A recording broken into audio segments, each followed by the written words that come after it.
Je voudrais faire, pour commencer, si vous le voulez bien, 3 lectures. Heu, voilà, les 2 premiers passages sont relativement courts. C'est juste pour, voilà, vous donner, quelques textes, de référence. Parce que nous allons parler, ce matin, du peuple de Dieu et de ce que nous sommes, de ce que vous êtes. Vous êtes le peuple de Dieu. Amen. Et ça veut dire quelque chose dans les Écritures. Et ça correspond à une réalité qui, nous constitue, qui fait de nous ce que nous sommes, notre identité d'enfant de Dieu. Et voici ce qui nous est dit dans Matthieu 16 au verset 18. Ça, c'est des textes qui sont fondateurs. Et moi, donc c'est Jésus qui parle. Un petit peu avant, le Seigneur a posé une question, à savoir qui les disciples pensaient qu'il était. Le premier à répondre, c'est Simon-Pierre, verset 16, et il répond, « Tu es le Christ, le Fils du Dieu vivant. » Et Jésus, reprenant la parole, lui dit, verset 17, « Tu es heureux, Simon, fils de Jonas, car ce ne sont pas la chair et le sang qui t'ont révélé cela, mais c'est mon Père qui est dans les cieux. Et moi, je te dis que tu es Pierre, et que sur cette pierre, je bâtirai mon église, et que les portes du séjour des bords ne prévaudront point contre elle. Amen. Si elle est à garder, je bâtirai mon église. » Je rappelle qu'il y a un petit jeu de mots de la part du Seigneur en disant, eh bien, Pierre, c'est comme une pierre, voilà, une pierre, et que sur lui-même, c'est-à-dire sur Jésus, sur cette pierre, il se cite lui-même, ce roc, ce n'est pas le même mot, eh bien, je bâtirai mon église. Et Pierre est une pierre, voilà, qui va servir, eh bien, à édifier parmi d'autres pierres, eh bien, cet édifice spirituel qui est l'église de Christ. Mais l'église est fondée sur Christ, alléluia, il est le rocher, il est le fondement, et euh, c'est Jésus qui en est le bâtisseur, le fondateur. Alléluia. On est d'accord avec ça? Donc, c'est Jésus qui bâtit. On va aller justement lire ce que Pierre dit à ce sujet. Donc, première épître de Pierre, cette fois-ci, au chapitre 2e. On est juste dans quelques rappels de notions qui sont essentielles pour bien comprendre tout cela. Première épître de Pierre au chapitre 2e, je vous ai dit. Et alors, le verset 11, il nous est dit ceci, 2 Pierre 2 et le verset 11. Bien-aimés, je vous exhorte. Alors, est-ce que c'est cela? Non, c'est ça ou c'est pas ça? Non, c'est pas ça. Oui, pardon.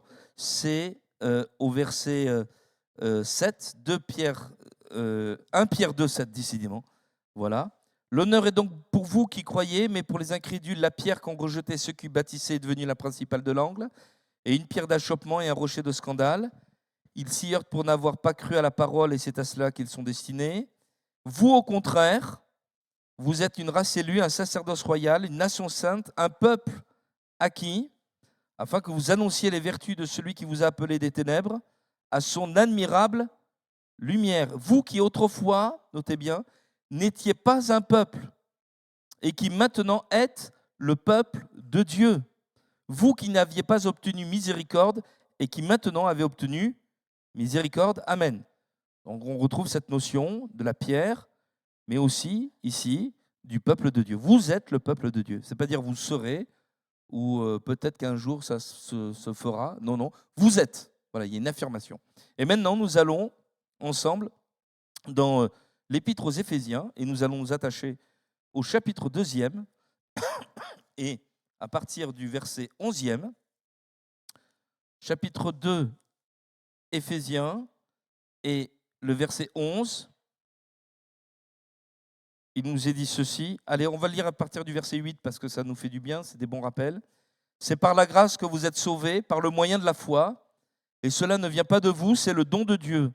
Ce n'est point par les œuvres, afin que personne ne se glorifie, car nous sommes son ouvrage, ayant été créés en Jésus-Christ pour de bonnes œuvres, que Dieu a préparées d'avance afin que nous les pratiquions.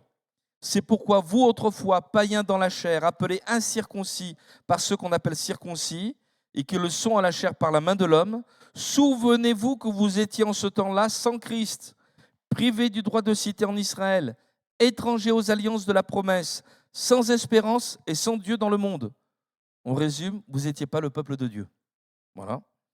Mais maintenant, en Jésus-Christ, vous qui étiez jadis éloignés, vous avez été rapprochés par le sang de Christ, car il est notre paix, lui qui des deux n'en a fait qu'un et qui a renversé le mur de séparation, l'inimitié, ayant anéanti par sa chair la loi des ordonnances dans ses prescriptions, afin de créer en lui-même avec les deux un seul homme nouveau, en établissant la paix et de les réconcilier l'un et l'autre en un seul corps, avec Dieu par la croix et en détruisant par elle l'inimitié. Il est venu annoncer la paix à vous qui étiez loin et la paix à ceux qui étaient près.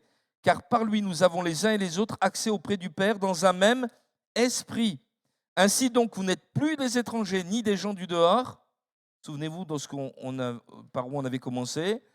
Vous étiez en ce temps-là sans Christ, privés du droit de cité, étrangers aux alliances de la promesse, sans espérance. Et maintenant, il nous est dit, vous n'êtes plus des étrangers, ni des gens du dehors, mais vous êtes concitoyens des saints, gens de la maison de Dieu. Vous avez été édifiés sur le fondement des apôtres et des prophètes, Jésus-Christ lui-même étant la pierre angulaire, et tout l'édifice bien coordonné s'élève pour être un temple saint dans le Seigneur. En lui, vous êtes aussi édifiés pour être une habitation de Dieu en esprit. Amen. Dans tous ces textes que nous avons lus, je vous l'ai fait remarquer, eh bien, il y a un point commun, c'est l'œuvre de Christ à notre égard pour faire de nous son peuple, son Église. Alléluia. Il en est le créateur, il en est le bâtisseur. Et nous avons vu et nous allons voir des caractéristiques de ce que nous sommes en Jésus-Christ, du peuple de Dieu. Et que représente le peuple de Dieu dans le plan de Dieu. Alléluia. Et c'est quelque chose d'extraordinaire de savoir que Dieu a un plan pour vous, pour moi. Alléluia. Amen. C'est quand même beau. Je reprenais ce texte dans le psaume 139 et le verset 16. Il est dit, quand je n'étais qu'une masse informe, vous savez, quand on était dans le sein de notre mère, tes yeux me voyaient, Seigneur. C'est beau, hein?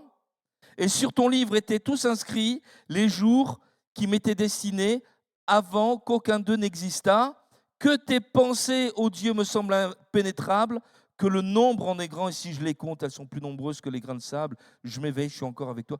Mais gloire à Dieu, alléluia. Et l'épître aux Éphésiens, à laquelle nous allons nous attacher ce matin, et dans ce que nous avons lu, nous parle dans son ensemble du plan de Dieu à notre égard, alléluia. C'est-à-dire que Dieu n'est pas celui qui se lance dans quelque chose, dans ta vie ou qui intervient dans ta vie d'une manière accidentelle ou d'une manière, spontanée, mais le Seigneur a un plan pour chacun d'entre nous, amen. Et ça doit réjouir de notre cœur, amen. Parce que ça veut dire que mon salut, ton salut, ce qui vient de Dieu, ça a été préparé. Ça ne repose pas sur l'homme, ça repose sur lui, alléluia.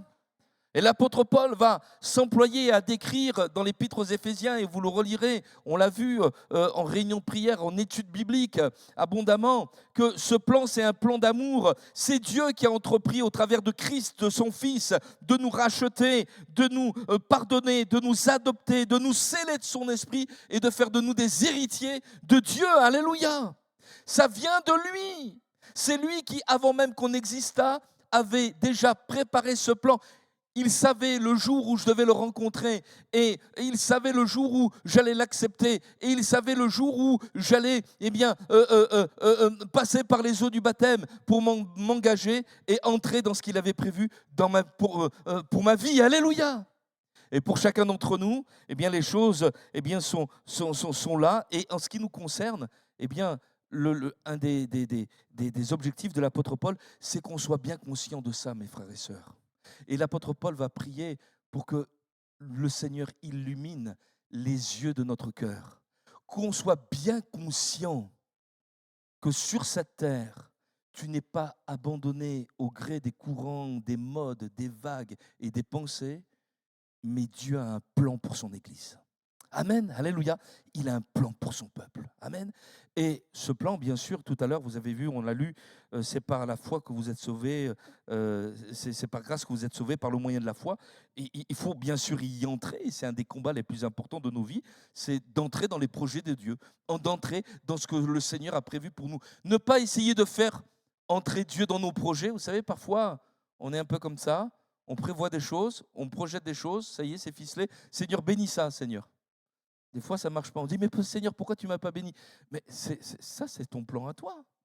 Mais si je bénis, si je vais dans ton plan à toi, là, mais c'est la catastrophe.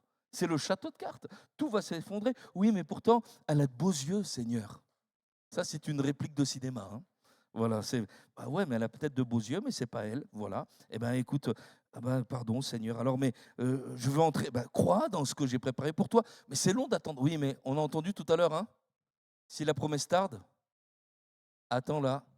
Vaut mieux attendre et entrer dans le plan de Dieu que se précipiter et faire n'importe quoi. Vous voyez, et si elle s'accomplira certainement. Donc, mes frères et sœurs, nous allons voir ensemble eh bien, que tout cela, tous ces plans ne sont pas pour tous les hommes. Bien sûr, Dieu veut les accomplir pour tous les hommes, toutes les femmes de ce monde. Mais ce n'est pas pour tous, c'est pour son peuple. Comprenez? La volonté de Dieu, c'est que tous les hommes soient sauvés et parviennent à la connaissance de la vérité. Ok, très bien. Dieu a tant aimé le monde qu'il a donné son Fils. Ok? Dieu veut que tous les hommes soient sauvés. Mais par contre, ce qu'il a préparé, ce plan que nous allons voir, d'être le peuple de Dieu avec un avenir, une espérance, etc., c'est pour ceux qui ont accepté Jésus pour sauveur. Et là, il y a une différence. Alléluia. Alors, on va voir ça ensemble. Nous allons voir eh bien, que nous sommes le peuple de Dieu.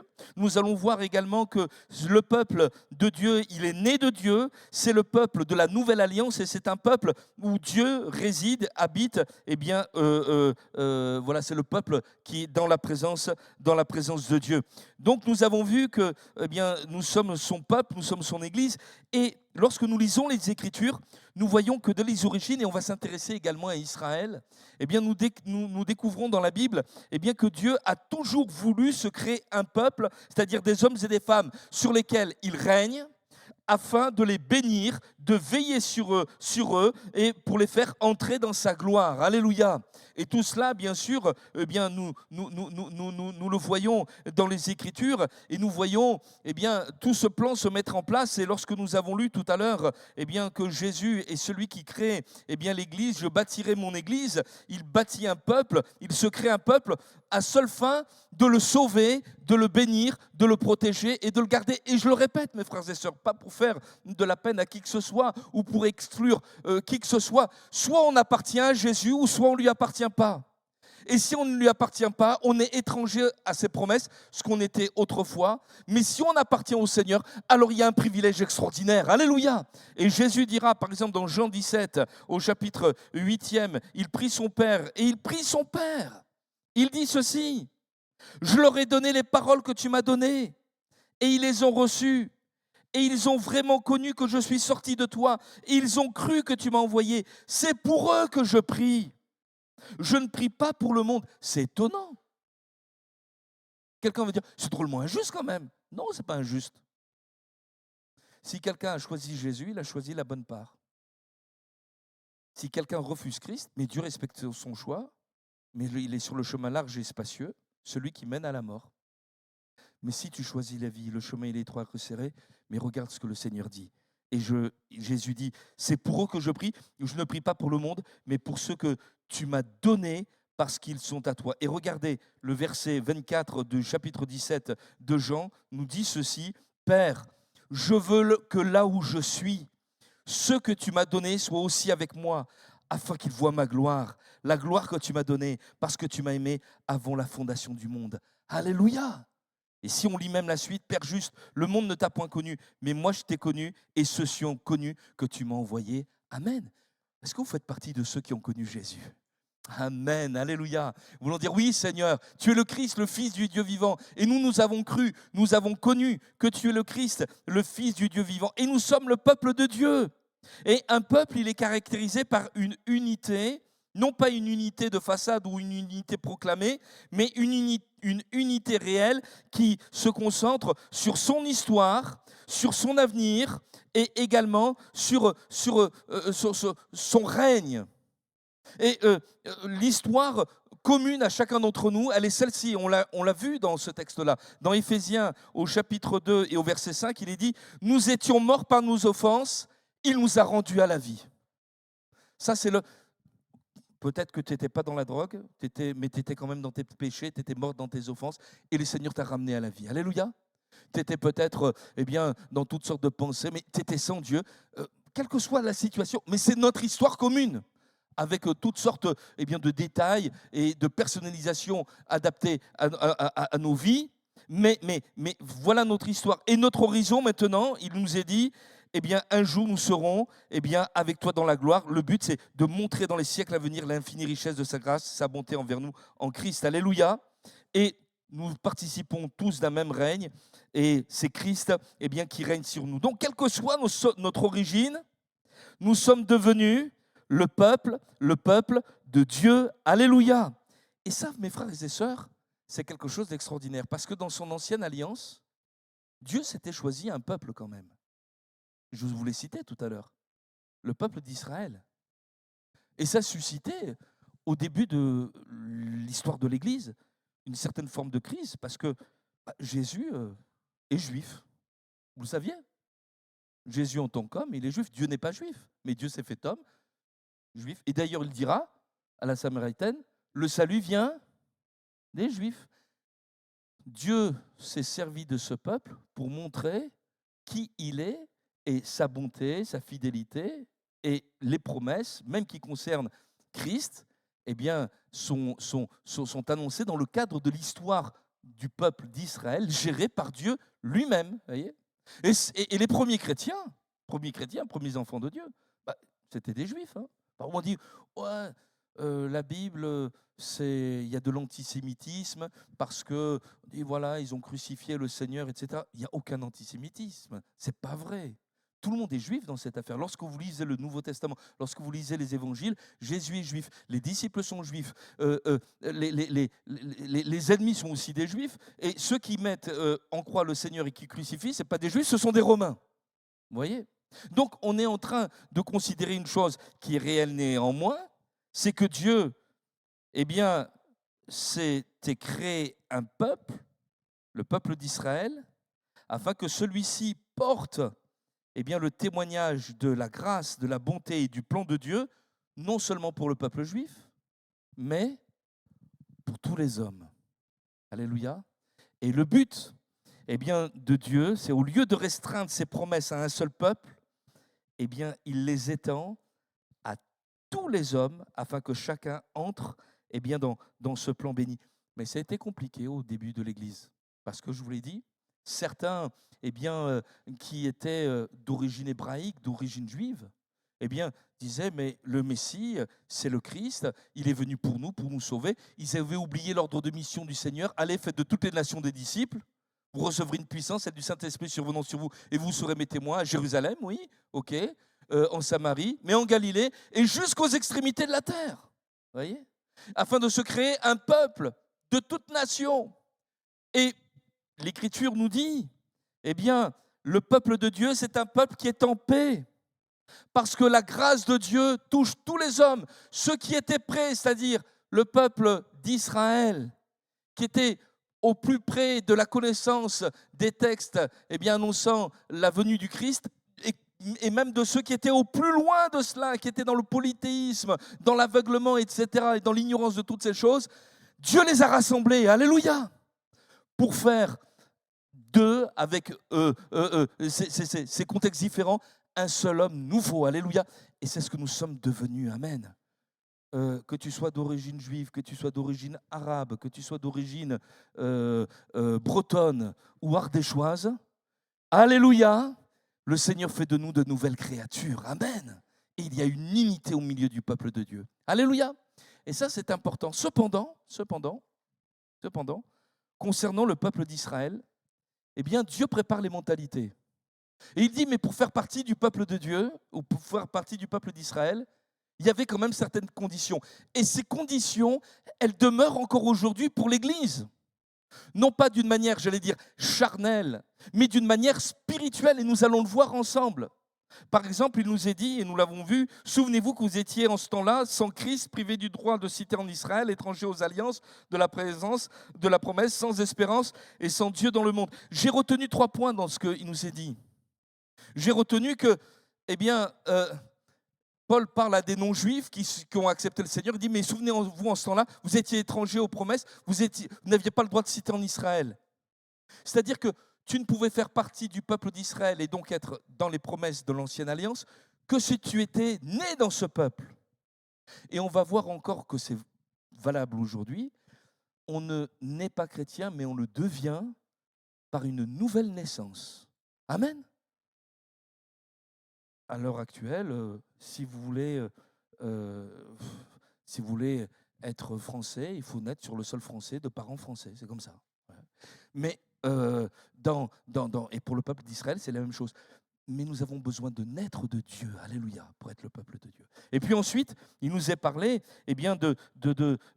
d'être dans une alliance, et nous allons le voir. Il y avait une ancienne alliance, mais nous sommes le peuple d'une nouvelle alliance, un peuple dans lequel Dieu fait résider sa présence. Et alors donc, le peuple qui est né de Dieu, pour être le peuple de Dieu, je l'ai dit tout à l'heure, Israël devait être né de ce peuple, avoir des parents et une généalogie. Vous savez, dans la Bible, lorsque vous lisez les Écritures, vous trouvez de grandes généalogies. Le but, c'était de prouver, oui, j'ai des parents qui font partie du peuple, et parce que j'ai des parents qui font partie du peuple, je suis issu de ce peuple, je fais partie du peuple, donc j'ai un Dieu, c'est mon Dieu. Et l'ancienne alliance était vraiment une alliance faite entre Dieu et le peuple d'Israël. Alors, en ce qui nous concerne, on a bien compris que ces choses ne sont plus ainsi.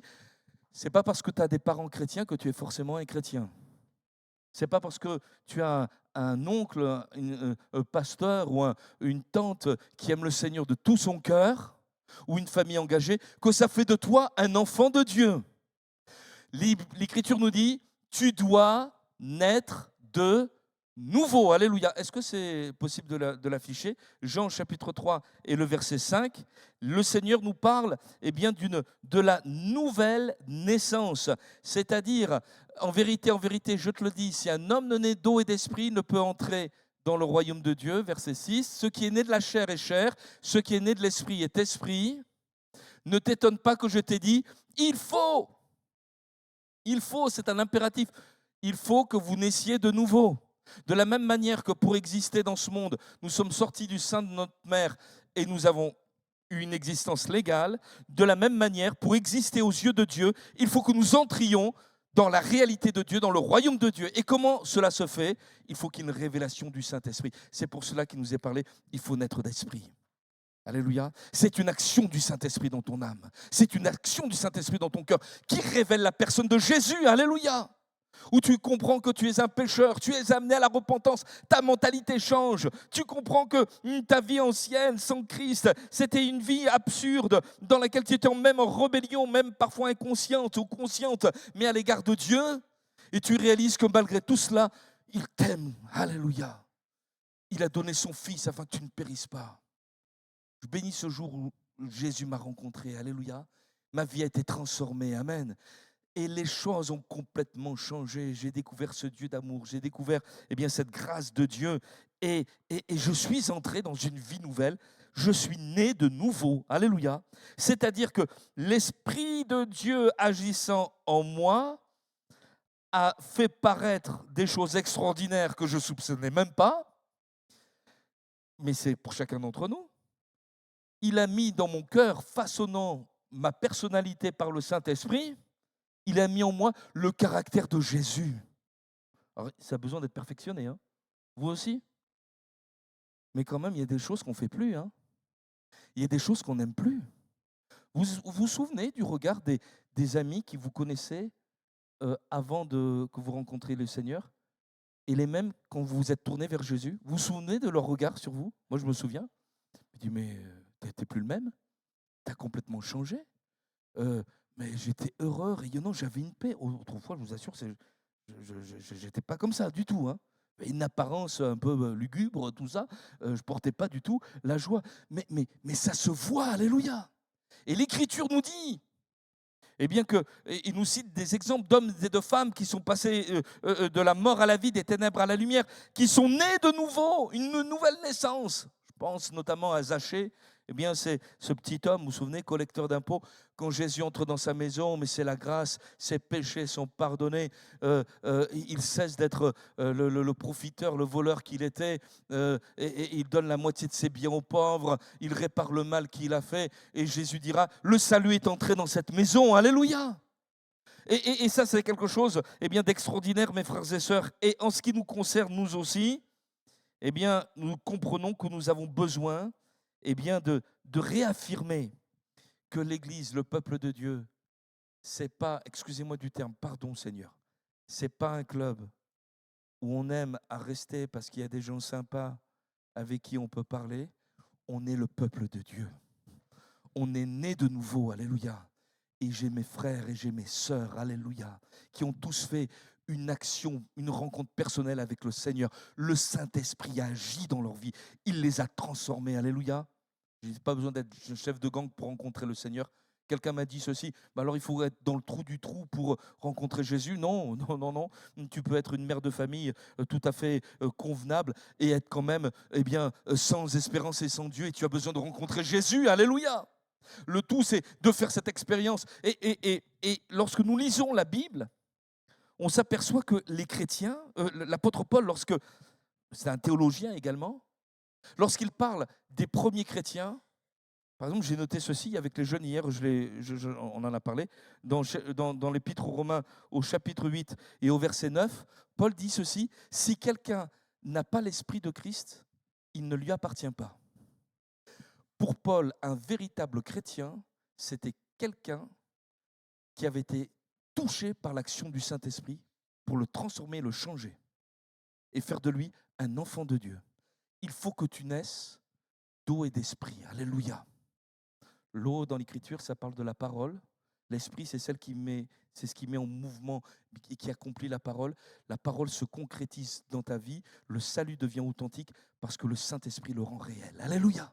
Amen. Amen. Tu n'as pas changé d'apparence. Enfin, quoique, moi je trouve que quand quelqu'un rencontre le Seigneur, même son apparence change. Même la longueur de ses cheveux, parfois, elle change. Vous voyez, gloire à Dieu. Bon, voilà. Merci Seigneur. Et Romains 8,15, est-ce que c'est possible de le mettre? Merci Bénédicte. Romains 8,15. Vous n'avez point reçu un esprit de servitude pour être encore dans la crainte, mais vous avez reçu un esprit d'adoption par lequel nous crions « Abba, Père ». L'Esprit lui-même rend témoignage à notre esprit que nous sommes enfants de Dieu. Alléluia. Donc il y a une action surnaturelle. Vous êtes d'accord? C'est Dieu qui change nos vies, qui change nos cœurs par l'action du Saint-Esprit. Et lorsque nous acceptons, Jésus. J'insiste parce qu'on est quand même dans des temps un petit peu particuliers. On ne devient pas chrétien pour essayer de retrouver ses racines occidentales ou je ne sais pas quoi, la France chrétienne, machin, ceci, cela. Hein. Je voudrais vous dire ceci, le Seigneur, il n'en a rien à faire de ça. Hein.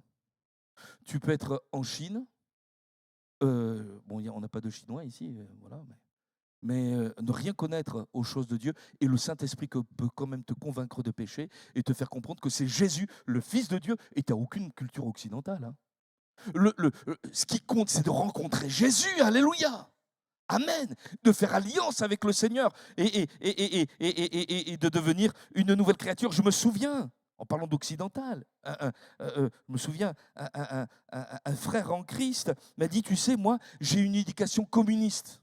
Tellement communiste qu'on ne parlait jamais de Dieu à la maison, je n'avais aucune base religieuse, rien du tout, rien. Et il me disait même que je ne savais même pas pourquoi, dans les cimetières, il y avait des croix. Et moi, dans ma naïveté, c'est comme, vous savez, sur la carte au trésor, vous mettez une croix pour vous dire que le trésor, il est là. Et lui, il disait, c'est une croix, c'est pour dire, là, il y a un corps. Elle disait, mais on part de loin. Hein. Il m'a dit, oui, mais tout à fait, on part de loin. Et puis un jour, alors aucune culture, hein, il entend la parole de Dieu résonner dans son cœur. L'évangile est prêché, il n'y a aucun... Mais le Saint-Esprit lui parle, décrit sa vie, lui montre qui il est, révèle l'amour de Dieu. Boum, il est né de nouveau. Alléluia. Amen.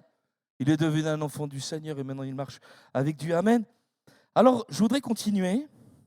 Donc, vous comprenez que le peuple de Dieu, il a des privilèges, des avantages. Il est créé par Christ, mais il doit naître de nouveau de la même manière que pour appartenir au peuple d'Israël. Il fallait naître de parents juifs. Donc là, on est de Dieu. Et puis, voilà, je vous invite à lire Galates, chapitre 5, verset 22, etc. Éphésiens, chapitre 4, verset 24. Il nous est parlé de l'homme nouveau. Mais le peuple d'Israël aussi, et c'est mon troisième point, était caractérisé par le fait qu'il avait fait une alliance avec Dieu ou que Dieu avait fait une alliance avec lui. Et ça, c'est singulier. Dans l'histoire des nations, c'est unique. Il n'y a qu'un seul peuple sur la terre, nation en tant qu'ethnie, qui a fait une alliance avec Dieu, ou plutôt que Dieu a fait cette alliance avec lui. Voyez. Et cette alliance reposait sur ceci, les 10 commandements, vous vous souvenez, les 10 commandements. Hein, voilà. Et si on veut résumer la condition de l'alliance, Paul la retrouve dans Galates au chapitre 3 et verset 12, il nous dit ceci, « Celui qui mettra ces choses en pratique vivra par elles. » C'est-à-dire, je vais veiller sur toi, je vais régner, tu seras mon peuple. Si tu fais ça, c'est un contrat. Vous voyez. Et d'ailleurs, Dieu, dans sa parole, expose clairement à son peuple une bénédiction si tu restes attaché à ma parole, malédiction si tu t'en éloignes. Et puis avec toute une loi de pardon pour rester dans la bénédiction du Seigneur, parce que Dieu se plaît à la miséricorde. Et merci Seigneur. Mais le problème, c'est que même si tu étais hébreu et même si tu étais descendant d'Abraham, le fait de faire cette alliance, ce qu'on appelle l'ancienne alliance, n'enlevait pas de ta vie et de ton caractère que tu étais un pécheur. Qu'on soit hébreu, pas hébreu, quelle que soit la nationalité, tous ont péché et sont privés de la gloire de Dieu. Et voyez l'insuffisance de l'ancienne alliance, mets ces choses en pratique et tu vivras. Il y a des jours où je suis capable de le faire, et parfois dans la même journée, tout patatras. Et si ça repose sur moi, mais Seigneur, je suis perdu. Et on s'aperçoit que l'homme est incapable de mettre en pratique. Et l'histoire d'Israël, c'est marqué par des hauts, par des bas, par des réveils, et puis rapidement, tout s'écroule, etc. Et néanmoins, on a besoin d'une alliance. Mais alors, Seigneur, pourquoi tu as voulu faire une alliance avec Israël pour montrer qu'on n'y arrive pas? C'est pédagogique. Vous savez, la nature de l'homme, elle est quand même compliquée. Et si le Seigneur nous avait dit d'emblée, mais de toute façon, je vais vous proposer quelque chose, vous n'allez pas y arriver. Comment je ne vais pas y arriver? T'inquiète pas, je vais y arriver, moi. Vous savez, c'est ce qu'a dit le peuple d'Israël, hein, lorsque Moïse est monté sur la montagne. Tout ce que tu as dit, on le fera. Tu pars tranquille. Reçois tout ce que tu as dit. 40 jours plus tard, quand Moïse descend de la montagne, ils sont tous nus, en train de se livrer à la débauche, en train de se prosterner devant un veau en or qu'ils ont créé, en disant, c'est lui qui nous a sortis d'Égypte. Et au début, il disait, tout ce que tu as dit, nous le ferons. Vous voyez, c'est ça la nature de l'homme. Et elle est pédagogique pour nous montrer l'insuffisance. Alors, mes frères et sœurs, on a besoin aussi d'une alliance. Une alliance qui nous relie au Seigneur. Et tout à l'heure, je vous ai lu Jean chapitre 17. Et c'est ça le privilège de la nouvelle alliance. C'est ça le privilège des enfants de Dieu que nous sommes. C'est que l'alliance, la nouvelle alliance qui est en Jésus-Christ, elle ne repose pas sur toi, elle ne repose pas sur tes efforts, elle repose sur Jésus-Christ. Alléluia. Pour ton salut, c'est Jésus. Pour ta sanctification, c'est Jésus. Pour ton espérance, c'est Jésus. Pour tes victoires, c'est Christ. Alléluia. Et la Bible nous dit que nous avons auprès de Dieu celui qui est pour nous notre avocat, qui intercède pour nous, qui a fait l'alliance avec nous. Tout à l'heure, on l'a lu dans Jean chapitre 17. Je veux que là où je suis, il soit aussi avec moi et que tous ensemble, nous soyons un. Pourquoi? Parce qu'ils ont placé leur confiance, leur foi en moi, et moi, j'ai porté leurs péchés. Père, ceux qui croient en moi, ils peuvent entrer. Ils sont lavés de leurs péchés. Et l'alliance, en réalité, elle est entre le Père et le Fils. Vous voyez? Elle est entre le Père et le Fils. Deux qui sont parfaits. Et le caractère de cette nouvelle alliance, elle est extraordinaire parce que rien ne peut la briser. L'ancienne alliance, elle a été brisée plusieurs fois. Par la désobéissance, par l'abandon, par l'apostasie, l'abandon de la foi, etc. C'est pour ça que la nouvelle alliance est supérieure, parce qu'elle repose non pas sur un homme, mais sur Jésus-Christ. Et l'apôtre Paul dira ceci, eh bien que rien ne peut nous séparer de l'amour de Dieu manifesté en Jésus-Christ. Alléluia. Amen. Alléluia. Parce qu'il est ressuscité, il est notre avocat. Et parfois, mes frères et sœurs, nous pouvons être des hommes et des femmes où involontairement, on se remet dans l'ancienne alliance, où on fait dépendre notre salut de nos efforts. Tu fais dépendre de ta piété, de ton nombre d'heures de prière. Tu culpabilises. Je voudrais vous dire que même si on est né de nouveau, mis à part peut-être Guillaume, on n'est pas encore parfait. Oui ou non? Moi, en réfléchissant là-dessus, ça m'est un point d'interrogation. Je me suis dit, Seigneur, le Saint-Esprit est en moi. Comment ça se fait que si j'ai reçu le Saint-Esprit, si je suis né de nouveau, c'est pas parce que je suis le meilleur, c'est parce que, Seigneur, tu m'as fait grâce. C'est parce que ton sang a lavé et purifié mon cœur, alors tu peux résider en moi. Mais il y a du progrès à faire, hein? Oui ou non? Merci Seigneur, on a fait des progrès. Gloire à Dieu, amen.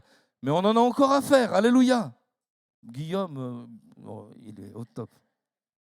Mais, et parfois, on a la chance de l'avoir, Guillaume. Hein. Et alors, parfois, certains chrétiens disent, voilà, il y a des tops, il y a des downs. Et ils font dépendre leur vie chrétienne de leur humeur, de leur appréciation et de leur réaction. Et ils retombent dans une culpabilisation dont le diable profite. Regarde, là, tu n'as pas été à la hauteur, tu n'as pas su répondre. Je voudrais vous dire, il y a parfois des situations où moi, je ne sais pas répondre. Je ne sais pas, il y a des frères et sœurs qui parfois répondent du tac au tac. Des fois, quand on répond du tac au tac aussi, il faut se méfier. Et après, je réfléchis, je me dis, j'aurais dû dire ça. Mais au moment, Seigneur, je te demande pardon, là, je n'ai pas été réactif, etc. Voyez. Mais je ne vais pas faire dépendre mon salut, ma sanctification de moi-même. Mon salut, il dépend de Jésus. Alléluia. Et je voudrais te dire, ton Seigneur, ton Sauveur, celui qui est assis à la droite de la majesté divine et qui intercède pour toi, il est toujours au top. Parce que celui devant qui est le juge, c'est son Père. Alléluia. Il y a une relation d'amour. Alléluia. Amen. Et rien ne peut briser cette relation avec le Seigneur. Alors, merci Seigneur, j'ai besoin d'entrer dans cette présence de Dieu. J'ai besoin de laisser me façonner parce que cette nouvelle alliance également, elle crée en moi un cœur nouveau. Seigneur, tu changes ma vie, tu changes mon cœur, tu me permets d'avancer. Alléluia. Je voudrais quand même vous dire ceci, faites attention de soigner votre relation avec Dieu plus que toute autre chose. L'Écriture nous dit, il nous avertit, n'attristez pas le Saint-Esprit. L'Écriture nous dit, dans cette même épître aux Éphésiens, ne donnez pas accès au diable. Seigneur, c'est plus moi qui vis, c'est toi qui vis en moi. Amen. Et on a besoin de veiller sur notre âme, de veiller sur notre cœur, afin que nous puissions garder un cœur qui aime le Seigneur. En préparant ces moments, je me suis rendu compte que tout à l'heure, on a parlé de Pierre, pour dire que ce n'est pas sur Pierre que ça repose, c'est vraiment sur Jésus. Vous vous rendez compte si l'Église reposait sur Pierre? Il a renié 3 fois le Maître. C'était compliqué quand même. Mais l'Église, elle repose sur Jésus. Amen. À lui soit la gloire. Alors je termine pour vous dire que c'est un peuple qui est dans la présence de Dieu. Ce qui était un événement marquant du peuple d'Israël, et notamment dans le désert, avec le tabernacle, et plus tard dans le temple, c'est que Dieu résidait dans ce lieu-là. Il avait sa présence. Amen. Et cette présence a été perdue, parfois retrouvée, etc., par les égarements de ce peuple, et qui n'est ni pire ni meilleur que les autres, ce sont simplement des hommes. Mais en ce qui nous concerne, nous qui sommes nés de nouveau, nous qui sommes entrés dans une nouvelle alliance qui ne dépend pas de nous, qui dépend de Jésus-Christ, mais rien n'empêche au Seigneur d'être d'une manière permanente et active, présent au milieu de nous. Alléluia. Et mon frère, ma sœur, c'est ça le privilège que nous avons en tant qu'Église de Jésus-Christ. Amen. Et comme nous l'avons lu tout à l'heure, nous sommes en lui édifiés pour être une habitation de Dieu en esprit. Alléluia. Et nous avons besoin de nous rendre compte du privilège du peuple de Dieu qui vit dans la présence de Dieu pour être ce témoignage au milieu des hommes. Le plan de Dieu a réussi. Hier, on en parlait avec les jeunes. Vous savez, être baptisé dans le Saint-Esprit, la nouvelle naissance, tout ce que je vous exprime, Dieu qui change nos cœurs, mais ça montre que Dieu a réussi. Vous vous souvenez du livre de la Genèse? Ça a mal démarré quand même. L'homme et la femme, Adam et Ève, sont exclus du jardin d'Éden. Ils sont privés de la présence de Dieu. Et maintenant, mais qu'est-ce que vous vivez? Qu'est-ce qu'on vit là? Là, aujourd'hui, actuellement, dans notre culte, la louange, l'adoration, les dons spirituels. Dans ton cœur, tu es né de nouveau. Mais qu'est-ce que tu vis? Mais Dieu est en toi, alléluia. C'est-à-dire que ce qui avait été détruit et cassé dans le jardin d'Éden, ça y est, c'est réparé.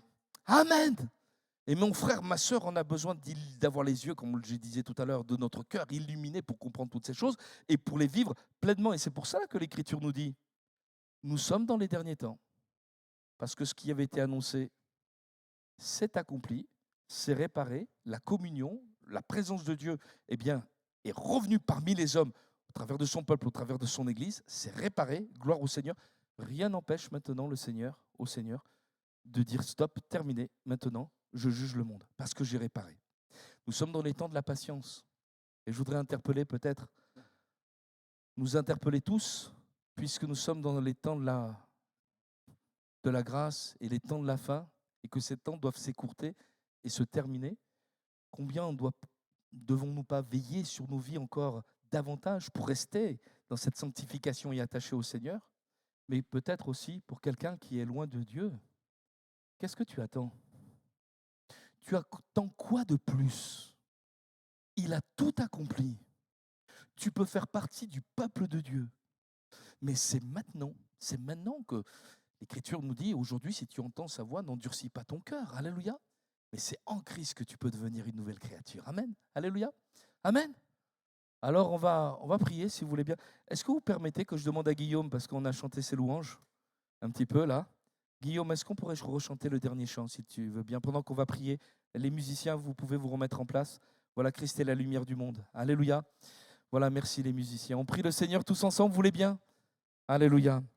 Seigneur, nous te rendons grâce et nous te bénissons. Seigneur, nous sommes le peuple de Dieu.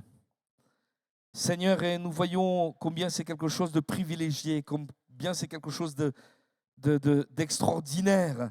Seigneur, le plan de Dieu s'est accompli. Ce qui avait été perdu a été retrouvé. Et Seigneur, tu demeures au milieu de nous. Je te prie, Seigneur, afin que l'Église ne soit pas insensible à cette réalité, mais au contraire, que chacun d'entre nous, en tant que pierre vivante, nous puissions, Seigneur, être participants de l'édification de cet édifice, afin qu'il n'y ait pas de pierre morte, qu'il n'y ait pas de pierre en sommeil, qu'il n'y ait pas de pierre inconsciente. Mais chacun à notre place, Seigneur mon Dieu, nous avons une responsabilité, Seigneur, d'être des hommes et des femmes remplis du Saint-Esprit, parce que nous sommes nés de nouveau, parce que nous sommes entrés dans une nouvelle alliance où rien n'empêche le Saint-Esprit d'agir avec abondance. Alléluia. Seigneur, pour porter cette présence. Seigneur Jésus, nous te bénissons. Et je veux te demander, Seigneur, également, Seigneur, de bénir celle qui n'est pas encore dans le peuple, qui ne fait pas partie du peuple. Seigneur, afin qu'il ne tarde pas et qu'il te choisisse comme son sauveur et son Seigneur. À toi la gloire, Jésus. Amen. Vous voulez bien qu'on se lève à notre place? Vous voulez bien? Et on va chanter ce chant. Christ est la lumière du monde. Alléluia. Il nous est parlé ici bien du témoignage parmi les nations. Amen.